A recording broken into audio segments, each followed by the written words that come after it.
வணக்கம் மக்களே, நான் தான் உங்கள் ராஜ். இன்றைக்கி நம்ம எங்கே வந்திருக்கோம் அப்படின்னா புதூர் வந்திருக்குங்க. புதூரில் திருத்தணி நகரில் ஒரு 4-5 வருஷம் ஒரு பழைய வீடு வந்து பார்க்கலாம் அப்படின்ட்டு வந்திருக்கோம்.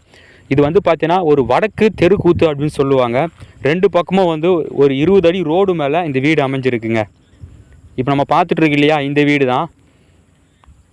கீழே டபுள் பெட்ரூம் ஹால் கிச்சன், அதுக்கு மேலே டபுள் பெட்ரூம் ஹால் கிச்சன், அதுக்கு மேலே டபுள் பெட்ரூம் ஹால் கிச்சன்.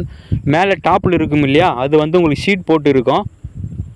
இது வந்து வடக்கு தெருக்கூத்துங்க. வீடு வந்து சூப்பராக இருக்குது பாருங்கள். கார் பார்க்கிங்கோடு கொடுத்துருக்காங்க. ஒரு 4-5 வருஷம் பில்டிங்க. இது சூப்பராக இருக்குது. சுற்றி வந்து உங்களுக்கு வீடு தாங்க, தெருக்கூத்து வீடு. ஆனால் வடக்கு பார்த்த மாதிரி தெருக்கூத்து. இது drainage, water line, metro water line எல்லாமே அவைலபிளுங்க. உங்களுக்கு வந்து புதூர் மீன் மார்க்கெட் வந்து ஜஸ்ட் ஒரு 400-500 மீட்டர் டிஸ்டன்ஸ்லேயே இருக்குது. அதே மாதிரி சேதுபுரா கிராசி ஸ்கூல் எல்லாமே உங்களுக்கு பக்கத்துலேயே இருக்குங்க. ரேட் வந்து பார்த்தீங்கன்னா 95 லட்ச ரூபா சொல்கிறாங்க. பார்த்து பேசிக்கலாம் அப்படின்னு சொல்லியிருக்காங்க. ஸ்க்ரீன்லேயே நம்பர் கொடுத்துருக்கேன் பாருங்கள், அந்த நம்பருக்கு நீங்கள் கால் பண்ணுங்கள். சைட்டை விசிட் பண்ணி பாருங்கள் மக்களே. 95 ரூபா சொல்லியிருக்காங்க, பாருங்கள்.